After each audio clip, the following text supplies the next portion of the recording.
Hello and welcome to a brand new episode of Outliers. I'm your host, Daniel Scrivner. On Outliers, every week I sit down with an incredible entrepreneur or investor to decode what they've mastered and uncover the insights, ideas, and models that we can all apply. And today I'm thrilled to share my conversation with Scott Belsky. Scott is absolutely prolific. He's currently the Chief Product Officer at Adobe, as well as a venture partner at the world-renowned venture capital firm Benchmark. He began his career at Goldman Sachs before leaving to found Behance, which he later sold to Adobe for $150 million. Scott is also the best-selling author of Making Ideas Happen and The Messy Middle, two of my all-time favorite books. And he's an investor in an incredible roster of companies including Uber, Pinterest, Airtable, Carta, and Sweetgreen. And in this episode, we talk about the arc of Scott's career and the lessons he's learned along the way as an entrepreneur, investor, and best-selling author. We cover everything from how he worked with the founders of Sweetgreen to help design their latest compostable packaging, to why he views feedback as a form of compensation. This episode is packed with incredible quotes and ideas. As we were recording, I covered 2 whole pages with my own notes, so I know that you're in for a real treat. As always, visit outliers.fm to find the show notes and transcript for this episode, including links to everything that we discussed. And if you enjoy this episode, please share it with a friend or leave us a short review on Apple Podcasts.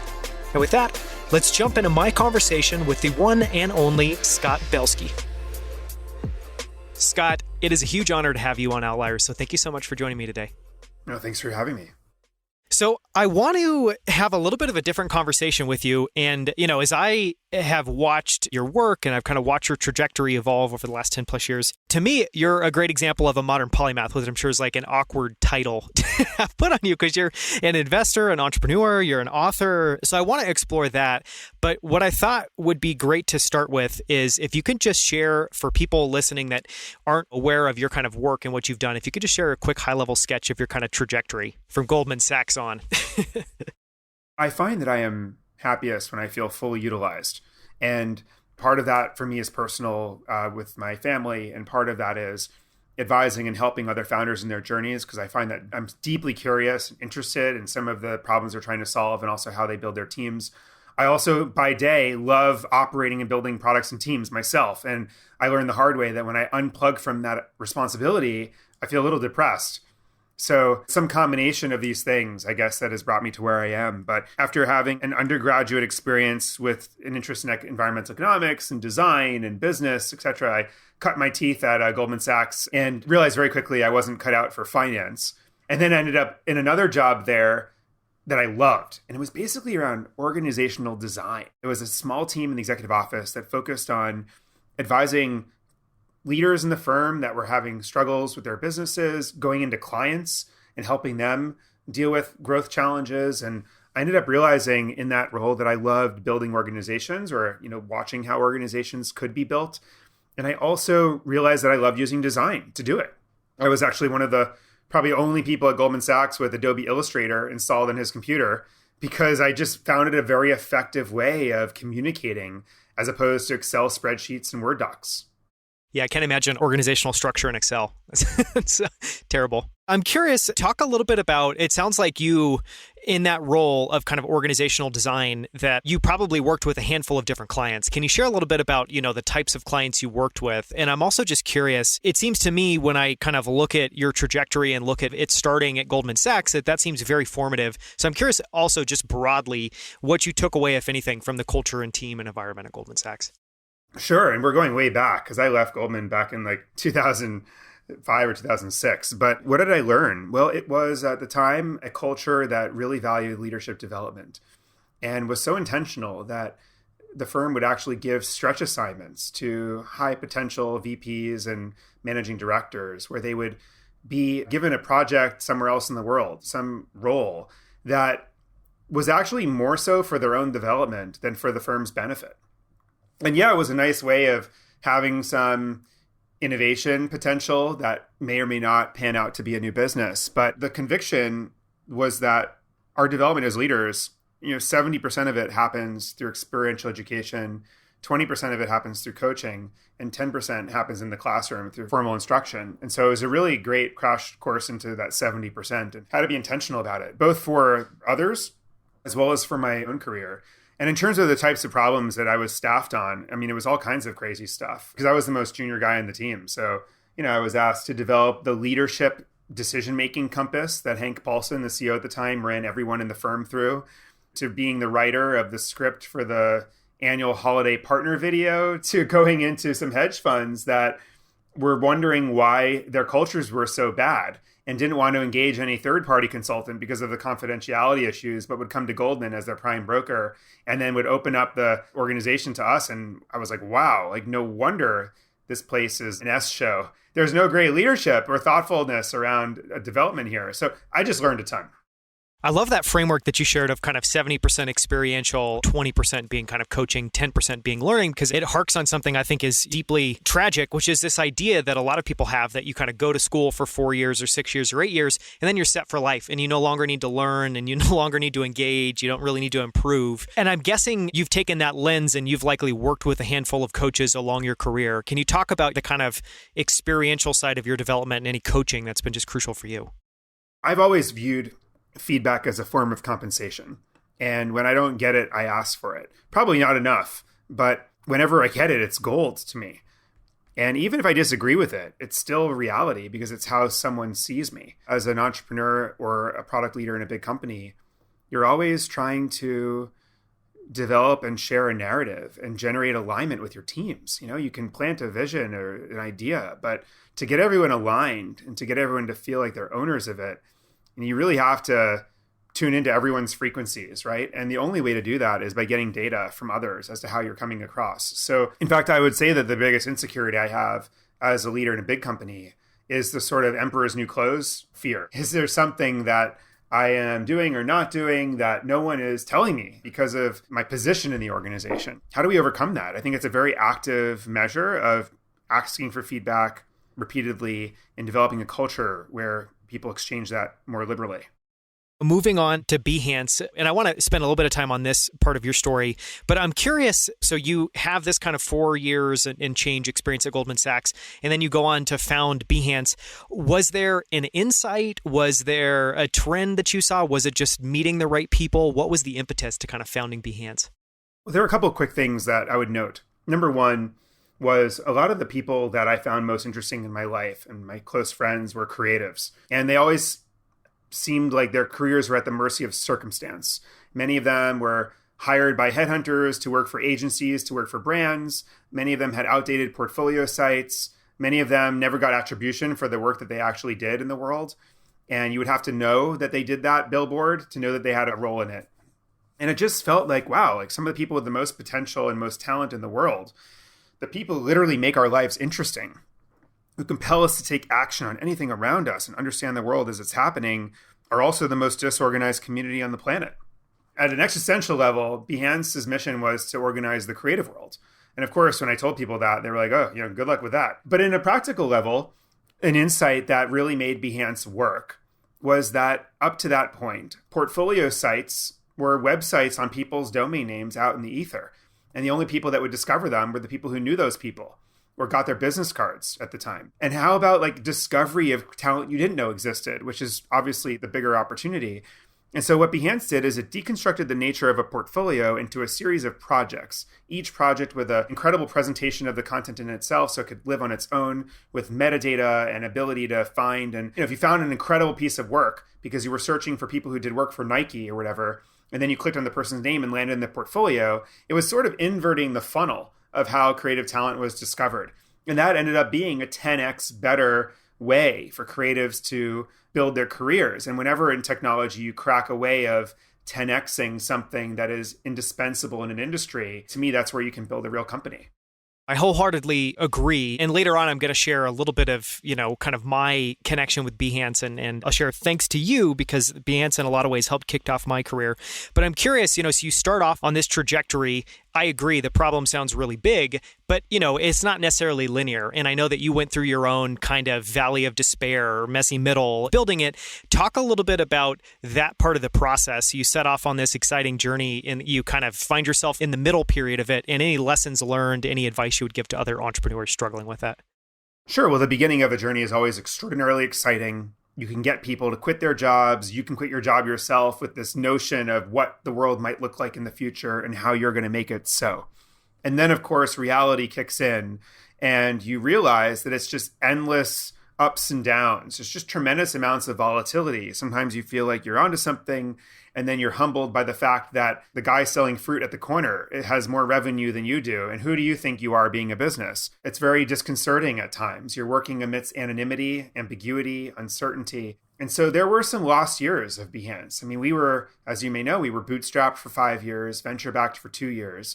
There were at least a couple of years in there where we were just kind of going sideways. I call them the lost years of Behance. And there were reasons for that were largely my fault. But keeping the team together long enough to figure it out, building a culture, merchandising the progress to the team, even when there wasn't much to celebrate yet. These were all crucial ways of just sticking together. That last year period, that strikes a note with me because I've invested in a lot of companies, I've kind of observed a lot of entrepreneurs, and it seems to me like, there's kind of these tick and talk cycles of building a company where an entrepreneur is able to contribute at a level, then the business maybe grows beyond their ability to contribute and have an influence, and the entrepreneur has to catch up and work on themselves and up-level their skills. And it seems like in a lot of ways, that kind of entrepreneur or that leadership team can be a gating factor on progress. And I'm curious, in those lost years, part of that is obviously keeping the team motivated, but a bigger piece of that is just keeping yourself motivated and balancing out your emotions and kind of keeping a positive outlook. What was your tactics? What was your approach to being able to do that? I've always gone between whether a startup should be more of a sports team mentality or a family mentality. A sports team, everyone has to be at their best or you're cut. You have to pass the ball. Everyone has to be a participant. Whereas family, you put up with that drunk uncle every year, even though, he's part of your family. So everyone sort of has a little level of tolerance for each other. And in our instance, the family aspects of Behance kept us together because there were certainly periods where none of us were qualified to do the work we were doing. And in some way, we made this commitment in one another to build each other into the roles we needed to be. And in some cases, step aside and hire people more talented than us in certain functions. So I think that was a key part of it. But practically speaking, there were a lot of tactics we had. I think one of the most important things as I look back was the ability to kind of short circuit our own reward system as a team to keep ourselves engaged when there wasn't a stream of traditional rewards like salary or members or big press releases, etc. And we had all kinds of fun things. We would make bets with each other of things that when they would happen and the winner would have to do something bad or get something good. We had all kinds of fun games that we would employ at the time. And I also, as I look back, I think there were a lot of moments where I kind of retold the story of what we're doing and the progress we're making and where we're going. And the analogy I've come to use is it's sort of like driving your team on a cross-country trip with the windows blacked out and everyone in the back seat not knowing where they are or whether they're making any progress unless you merchandise it to them. And that was another critical thing I did often.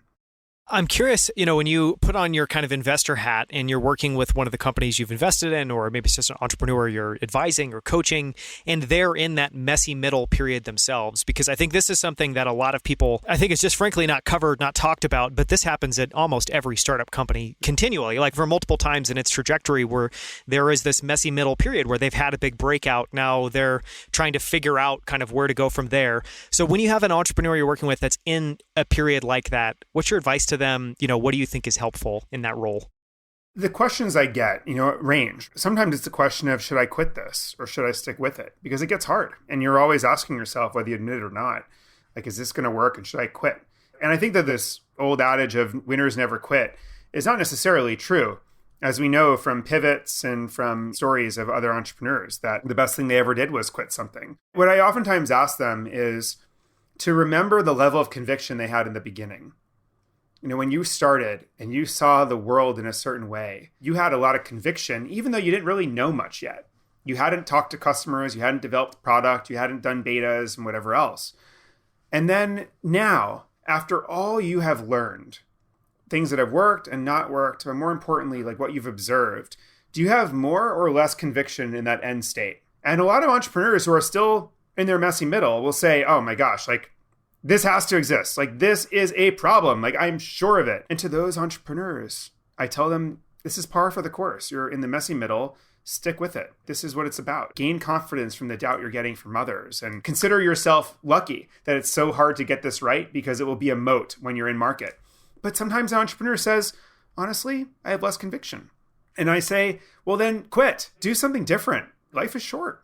Do something where you've got more conviction and you're ready to go. But I love that advice. I've actually never heard it framed that way. But yeah, kind of traveling back in time, remembering that conviction you started with and updating that in real time. So then you end up selling Behance to Adobe and joining Adobe for a period of time. I'd love to talk a little bit about what that kind of experience and transition was like for you. Obviously, you're going from being an entrepreneur of a smaller business to joining a behemoth in a lot of ways.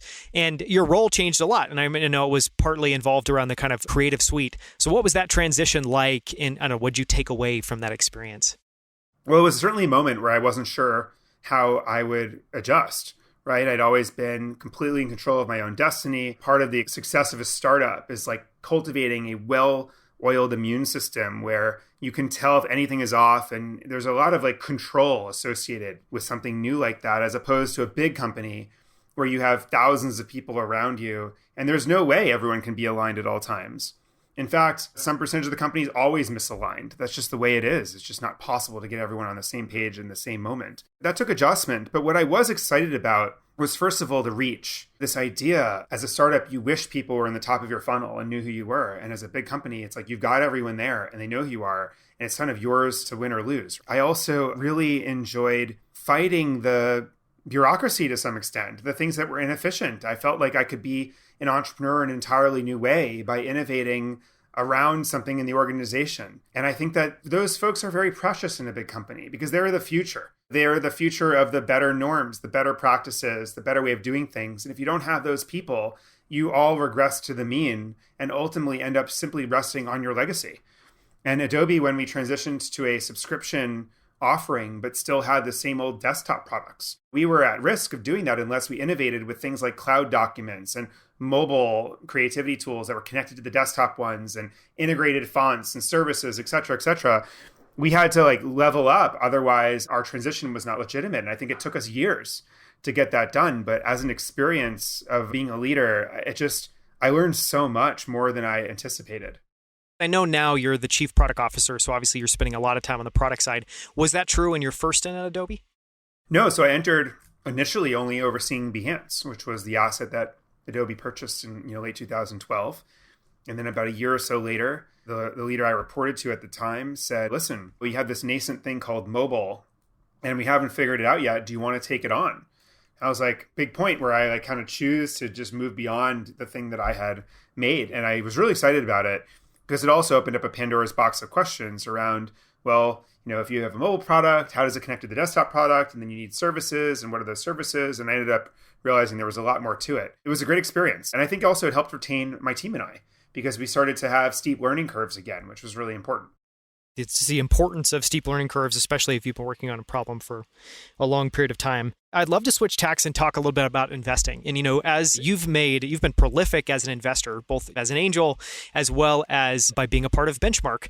And your portfolio, you've got some incredible companies, whether it's Uber or Sweetgreen or Flexport.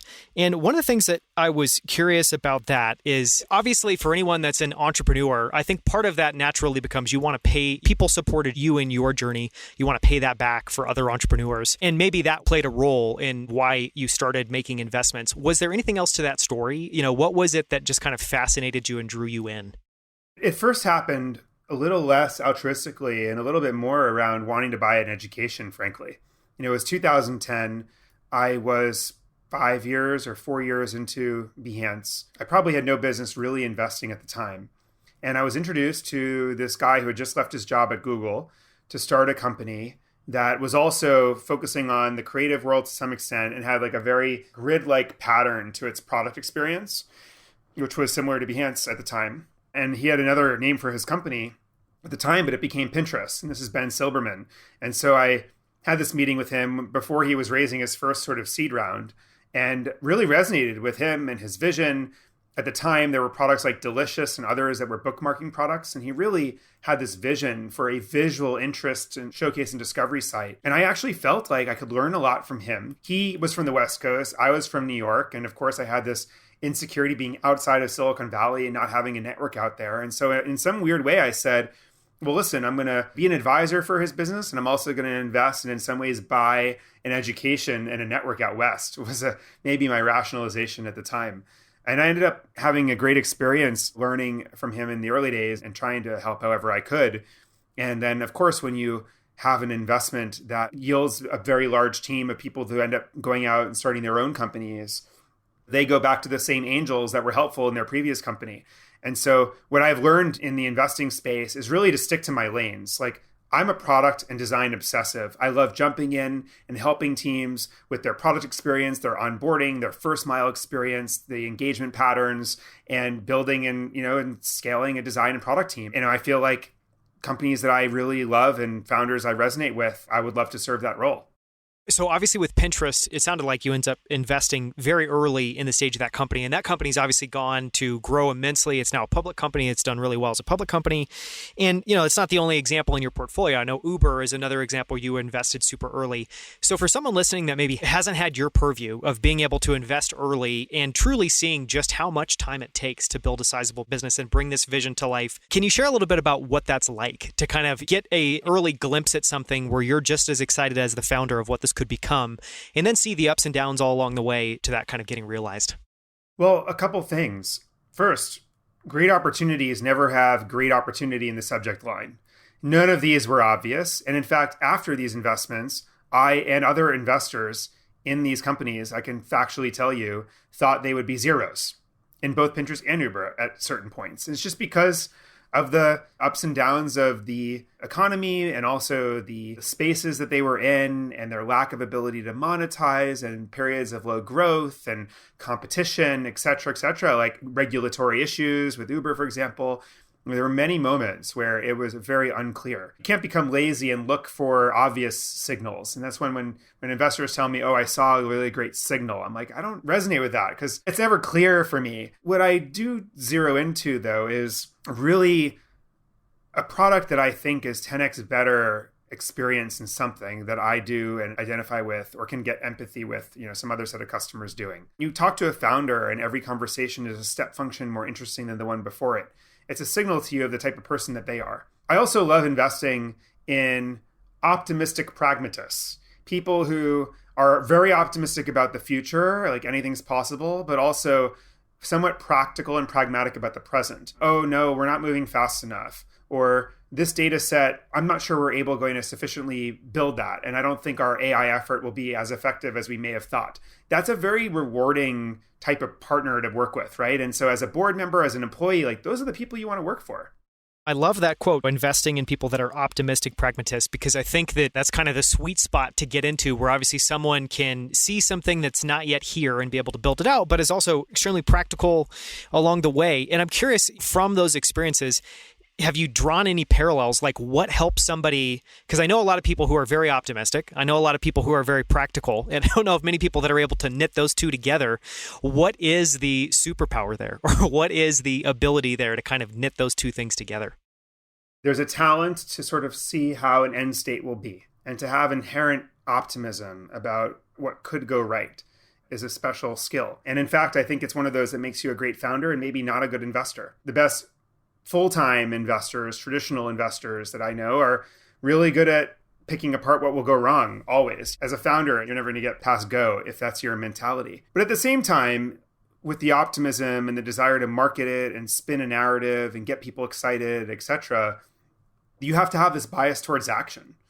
Nothing's ever getting done fast enough. The world is always moving faster than you. Competition's always at your back if you're doing something important. And so facing those realities and also never putting lipstick on a pig type of thing. When something goes wrong, you always have an option. Either make this look better than it is to your team and your board and blunt the blow of the bad news, or be very forthright and say, this is exactly what we're up against and I need help.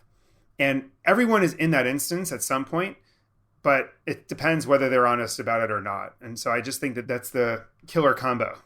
So you talked about the lens, staying in your lane and the lenses that you use of kind of being product focused and design focused. And one thing I wanted to explore with you is the kind of lens you apply when you're looking at a company that you think has incredible design. And that could be you think they have an incredible design culture, maybe that kind of resembles something like Airbnb. That could mean that just the product in and of itself you think is incredibly well designed. And what I'm curious to understand a little bit is, I think a lot of designers don't actually know what's valuable and what's not valuable in terms of bringing design and building design as a competitive advantage at a company. And I think a lot of people get confused with that a rebranding is adding a tremendous amount of value, when it's not. So I'm curious, when you're looking at a company specifically through that lens of design, what to you is kind of design that's not moving the needle, and what to you is design that's truly moving the needle for a business? I'll talk about it from a product perspective and also from a operating strategy perspective. From a product perspective, I very much look at a product and I think about its object model and the level of thoughtfulness that someone put into helping any user of that product know exactly where they are, what they're supposed to do, and what they're supposed to do next at all times. And underneath that, there are a lot of implications, whether it's the breadcrumbs of understanding how you got to where you are in the product, always knowing where home is, getting that safety, not getting lost, some redundancies in the product to catch people where they might look based on familiar patterns they have with other products. There's so many things under the hood that are required to achieve a great object model. And I think that in order to do that, you have to have a great design and product sensibility as a team. And I also believe that that's a really big competitive advantage in many industries, especially those that you're trying to disrupt that have inefficient, poor product experiences. And so I really try to tune into that.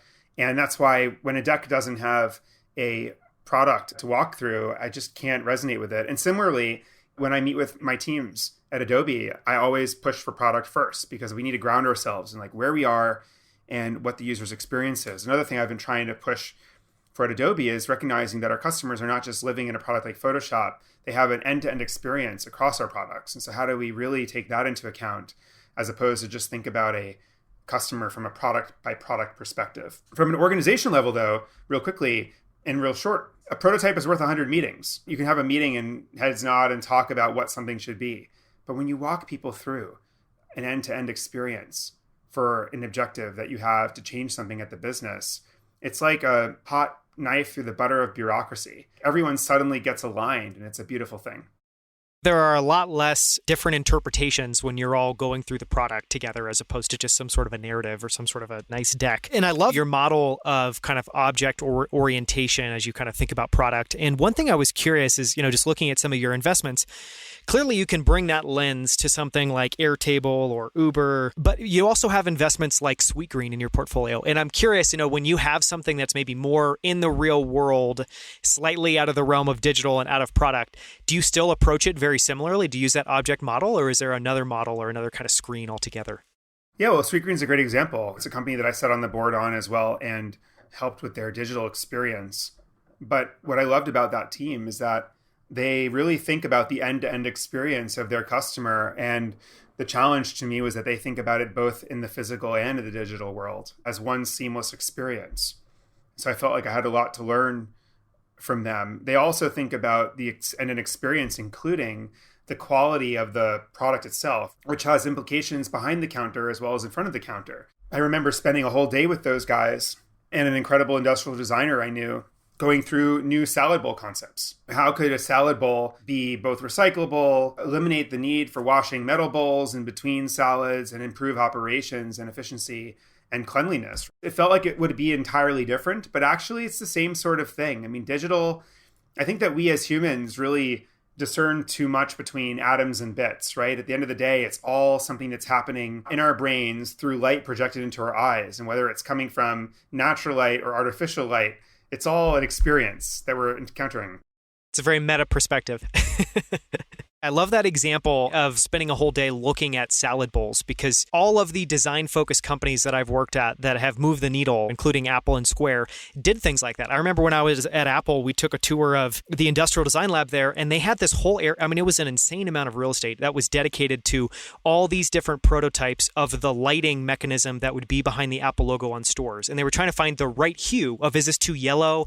Is this too white? Is this not bright enough? Is this bright enough? And then I remember at Square, at that same level level of attention to detail, we would look at 10, 15 different industrial prototypes of different square readers with, different affordances, different sizes, different form factors. I think anytime you're with a team that spends that level of detail on something like that, I think you just really care, and that resonates.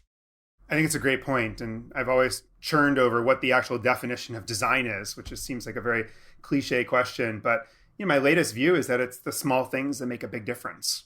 You have to have a group of people that care about those little things that ultimately make people feel something they can't even describe, right? And it is those little things that make a big difference. I love that too, because it also seems very uniting between, I think a lot of people are kind of like, oh, well, here's product and here's design. And it's like, no, it's all the same thing. And if you care about those little details that move the needle, you're going to apply, I think, that same lens to the product, which is super interesting. I want to spend a little bit of time talking about Benchmark, because I think obviously, as an investor, as someone who's interested in the investing space, Benchmark is an incredibly iconic firm, I think, for a lot of people. And so I'm curious what brought you to Benchmark, and if you could just talk a little bit about the kind of culture and values and what it's like to actually be on that team. I'd been at Adobe for 3 years. I'd been at Behance for 7 years before that. So I was 10 years into my role building products in the creative industry, had circumstantially been involved with a number of companies as an investor. And, it made a mistake, which was to think that everyone telling me I should do something means I should do it. I was being told by my friends that, oh, you should be an investor. That should be your next thing. And of course, grass is always greener. Like at the time, operating, leading teams, product launches, big meetings. I mean, the idea of doing something different was appealing. And so I took the leap. I had a tremendous amount of respect for brand of Benchmark and the partners and their track record, et cetera. And I figured, what better place to jump in and commit the rest or the next part of my career, at least, to being a full-time investor in venture capital. And so I hung up my spurs, and I quickly learned that the things that I loved doing most, like thinking about the potential of a product, the potential of a team before it's obvious that there's traction, and really also spending a ton of time that may not be an economical use of time in a world where it's, you have to see a lot of volume of teams and really travel the world constantly. I missed that. And so I saw it, my partners saw it. I tried to make it work. That notion of you can't quit, you got to make it work, certainly crept in. But it just became so clear to me, this was not going to be a great outcome for me in my career. I didn't want to look back 10 years from now and feel like I quit operating so quickly. And so the firm was extraordinarily gracious and sort of saying to me, well, then what role would you want? And I remember building a little quip document of the role that I had in mind, and my partners were super supportive and remain connected to the firm, remain an LP, et cetera. And now I'm really happy that I get to kind of have a hybrid of both building and investing. I feel like to the point of feeling fully utilized and thus happy, that's what works for me. Hey, I'm curious. I want to ask two closing questions to kind of close out this kind of investing part of the conversation. And one of those is, you talked about obviously what got you into investing in the first place was wanting to get an education. So now we're fast forwarding to today. How has that played out? And the reason I want to ask this question is there are a lot of people who are investors who have been an operator. There are a lot of operators who have also been an investor at some point in time. I think it's becoming more common in smaller angels, but there aren't too many people that are able to knit those together really well. And I see those as very reciprocal, where you learn a lot as an investor, kind of referred to it as being a scientist, and you have all these experiments running in parallel, and you're able to observe differences in what's happening in each of those and learn and apply those. What's your view, and how has that kind of education impacted how you operate?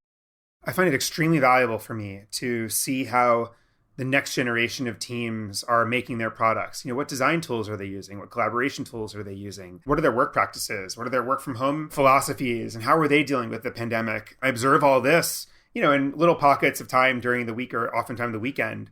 And then in my day job as a big company, we're tackling many of the same issues. And this actually kind of gave me the cardinal rule that oftentimes when you're trying to solve a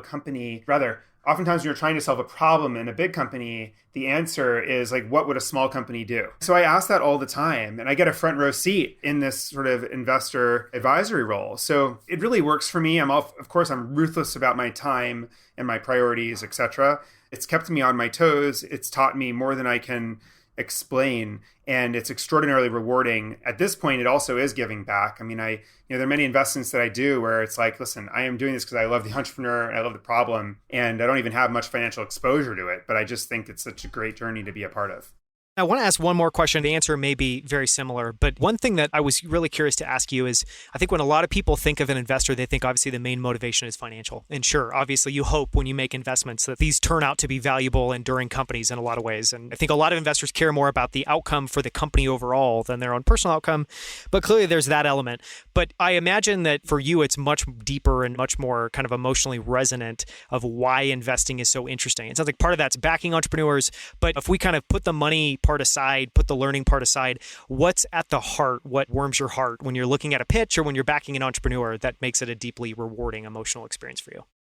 It's so exciting to feel like you have a chance to be a part of some part of the future, something very material and impactful. I don't know if the driver is ego or the novelty of being alongside that journey and seeing the inner workings of a problem being solved. It's probably a combination of all these things, as well as the friendships, right, that you make along the way. And yes, the ability to look back in your life and say, wow, like I had a small little microscopic role. Maybe I introduced to the key person who built the design for them or whatever the case may be. But that is extraordinarily rewarding. I've learned it's actually part of what motivates me in my career. And when one of those investments works, to me, it's like, how do I put that capital back into the system and really be very long-term oriented about it?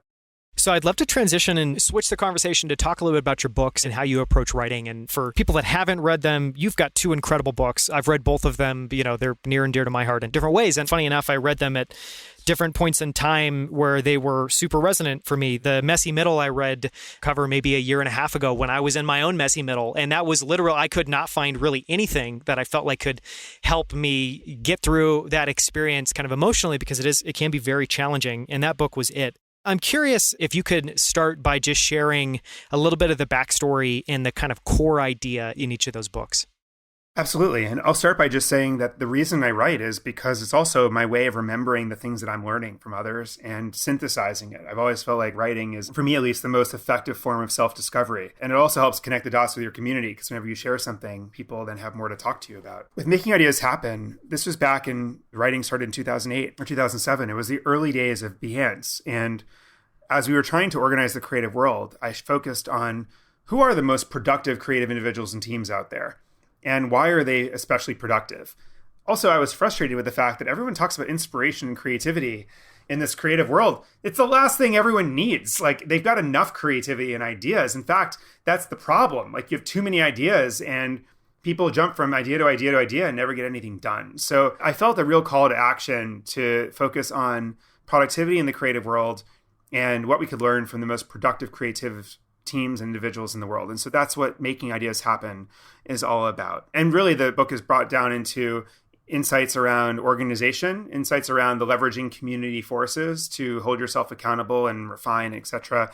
And then also leading creative teams, which is a whole different ballgame as those who have. Then after that, I said, I'm never writing another book again. Like, that was a pain in the ass. And it was just a very arduous and emotional process to get that thing done. And so years passed, but I was oftentimes in a board meeting or after a 2 a.m. phone call with an entrepreneur struggling with something, or in my experience integrating Behance into Adobe and building products at Adobe later on, I kept writing things down. I kept writing. I had an insights file.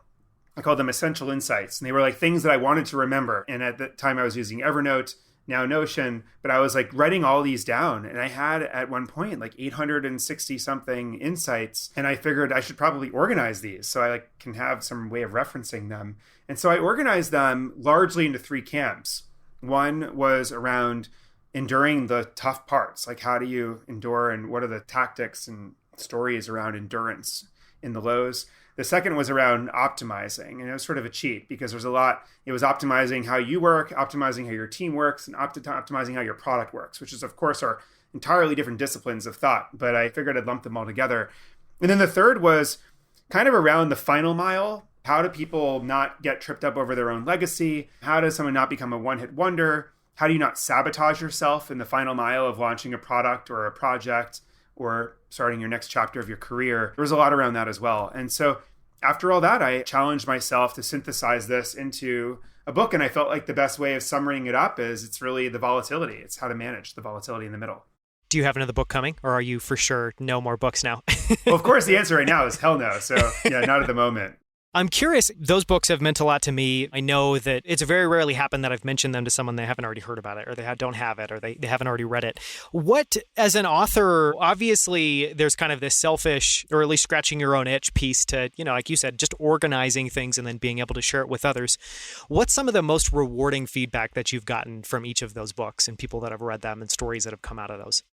Well, this is the best part. You've been publishing as well and, and getting your thoughts out there. And so I'm sure you know what it feels like. You get an email from someone who's either listened or you read something you've done, and then they track it back to a moment where they were struggling. There's no ask in these emails. It's just I just wanted to thank you. And those mean the world to me. And whenever those come in, obviously it never gets old. It truly feels like you're doing something that matters in the world. I don't know what else to say. It's a great feeling.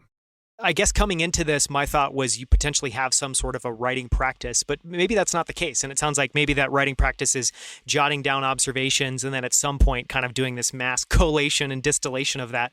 Is that an accurate way to kind of represent it? Or can you talk about for you how you go from having this constellation of insights into kind of boiling that down into a body of work? I think you articulated it really well. And it's only at the final 6 months of a project where I start to apply incredible rigidity and discipline around writing time and whatever else. Before that, it's always a natural tending of ideas, and we'll add more and more to, and then 6 months passes and I'll add a little bit more, and then 2 years passes. So with the messy middle, I was bringing up stuff that I'd written over the 7 years prior. It was very much a long drawn out process in that regard. I would love to spend a little bit of time on the piece of that stood out to me, which is, you talked about you have this collection of insights on the final mile. And part of that is not getting hung up on your legacy. And part of that is not being a one-hit wonder. That's a fascinating kind of series of kind of questions and points there that I think, a lot of people struggle with. And I think maybe one way to sum that up is I've often wondered, and I'm sure you've wondered this as well too, and it'll actually often happen for me with music, where just yesterday there was a song on at this restaurant I was at, and it just reminded me that that's the only song from that artist I've ever heard, yet it's literally one of the most popular songs through all of time. And then nothing else ever kind of gets released or makes its way out into the world after that. So I'm curious, what are some of those insights that just resonated with you or were aha moments around the final mile?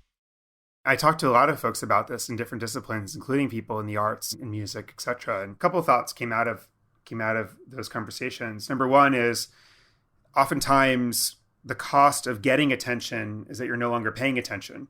And so sometimes if you imagine, anyone can identify with this, when you post a new piece of content on Instagram or Twitter, and then suddenly you find yourself really tuned into the traction it's getting and what people are saying about it and commenting against what you said and whatever. And so your attention gets consumed suddenly as a result of your creation. And so you're unlikely to create in that zone because all you're doing is you're tuning into what people are saying about your creation. Imagine that at 1,000 million times, where all people want to do is hear that song again and talk about that song. And you could go for 10 years and never get through your own fan mail. And so if you're really seduced by your attention that you're getting, you will not create anymore. And so you wonder how these incredibly brilliant creative people only did one thing and never again. Maybe it's because they felt in some ways victim to that. And maybe that's also why some of the great creatives are introverts, and why they actually don't enjoy that fanfare and they tune it out. I think so. A few tactics here. Number one is to always revert to your curiosity. The power and gravity of your curiosity must outweigh the gravity of the attention you're getting for your work. I think number two is the idea of killing your creations once they're done. That era of my work is now dead to me. And now I'm focused on this. And that's an important thing to do. I remember there was a presentation at one of our 99U conferences, the Behance conference we used to hold every year, where a speaker talked about the idea of, for a creative person, are they their work or not? Are you your work? Am I my work?